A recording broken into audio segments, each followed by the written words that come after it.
दोस्तों, आज हम लोग इस ई लर्निंग वीडियो के माध्यम से मॉइस्चर ड्रेन आउट पॉइंट्स के बारे में जानेंगे और मॉइस्चर ड्रेन आउट करना क्यों ज़रूरी है और कब कब करना है इसके बारे में भी चर्चा करेंगे। लोको चार्ज लेने के समय और क्विक इंस्पेक्शन के दौरान मॉइस्चर डिफरेंट ड्रेन पॉइंट से ज़रूर ड्रेन करना चाहिए। ऐसा करना इसलिए भी ज़रूरी है क्योंकि इससे न्यूमेटिक सिस्टम में जंग से बचाव हो जाता है। साथ ही लोको और वैगनों की एयर ब्रेक सिस्टम में नमी नहीं जाती। लोको के सेंसर और वाल्व भी सही तरीके से काम करते हैं। अगर नमी नहीं निकाली गई तो सिस्टम में खराबी आ सकती है और गाड़ी संचालन पर भी इसका असर पड़ सकता है। आइए हम लोग WAP4 लोको में देखते हैं कि मॉइस्चर कहाँ कहाँ से ड्रेन करना है। CDC1 है। CDC1 में देखिए यहाँ ड्रेन करना है।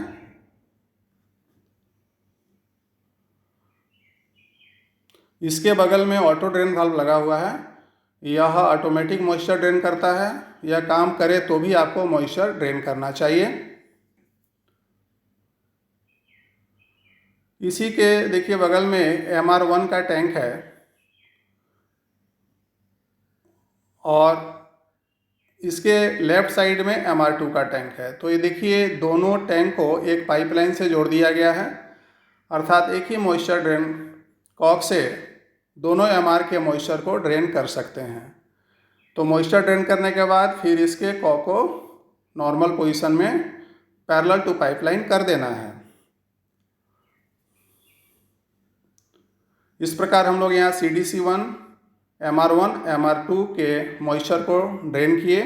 अभी MR3 जो कैटल गार्ड के पीछे कैप 2 के नीचे यहाँ है, तो इसको ड्रेन पॉइंट यहाँ नहीं है, इसको बंद कर दिया गया है। इसे आपको ड्रेन नहीं करना है। यदि ड्रेन कॉक लगा रहेगा तो आपको ड्रेन करना पड़ेगा। दूसरे तरफ देखिए यह MR3 का जो हवा ये पाइपलाइन के माध्यम से MR4 में जा रही है। तो MR4 में यहाँ देखिए इसका ड्रेन कॉक है। यहाँ से MR4 के मॉइस्चर को ड्रेन करना है।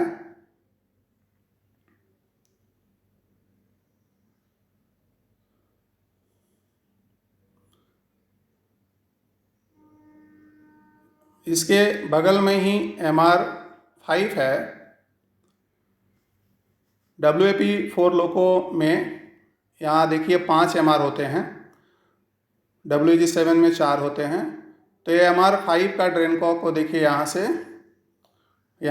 से इसके मॉइस्चर को ड्रेन करेंगे हम लोग। ध्यान रखना है कि कोई भी मॉइस्चर ड्रेन करने के बाद इसके कॉक को फिर से आप बंद कर दीजिए।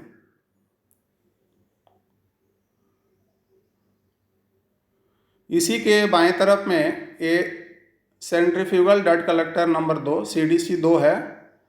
इसके नीचे मॉइस्चर ड्रेन कॉक लगा हुआ है, तो यहाँ से इसको ड्रेन करना है। मॉइस्चर यहाँ से बहुत कम निकलेगा CDC1 में, और MR12 में मॉइस्चर ज़्यादा निकलता है। ये RS का प्रेशर अर्थात बेबी कंप्रेसर का ये देखिए ड्रेन कॉक है, यहाँ से इसको ड्रेन कर सकते हैं।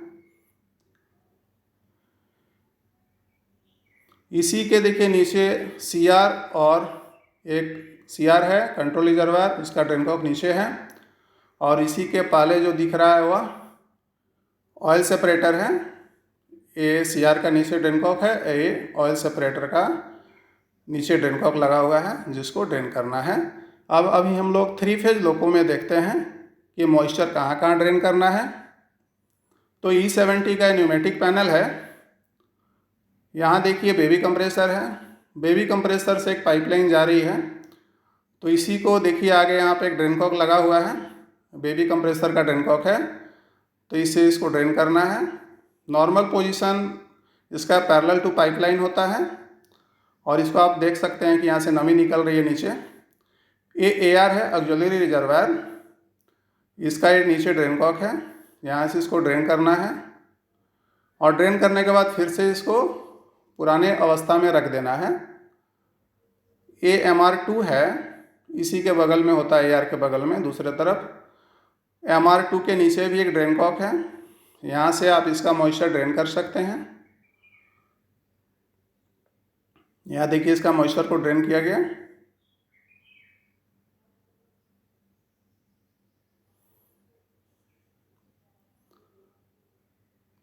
मॉइस्चर ड्रेन करने के बाद फिर से इसको नॉर्मल कर देना है।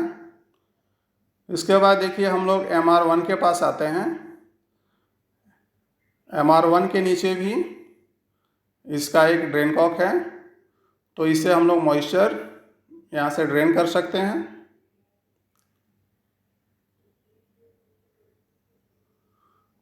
इस प्रकार MR1 का भी मॉइस्चर ड्रेन हो गया। अभी हम लोग यदि लोको CCB न्यूमेटिक पैनल का हो तो वहाँ पे भी न्यूमेटिक पैनल में ही बेबी कंप्रेसर होता है और वहाँ ही E70 जैसा ही एक ड्रेन कॉक यहाँ पे भी है। और देखिए नीचे लाल कलर का, इससे बेबी कंप्रेसर अर्थात RS का यहाँ से ड्रेन कर सकते हैं हम लोग, और ड्रेन करने के बाद फिर हम लोग इसको नॉर्मल कर देंगे। इस प्रकार हम लोगों ने WP4 और WAG9 लोको में ड्रेन पॉइंट्स को देखा, और इसे हमेशा जब भी समय मिले आप इसे मॉइस्चर ड्रेन कर सकते हैं। धन्यवाद।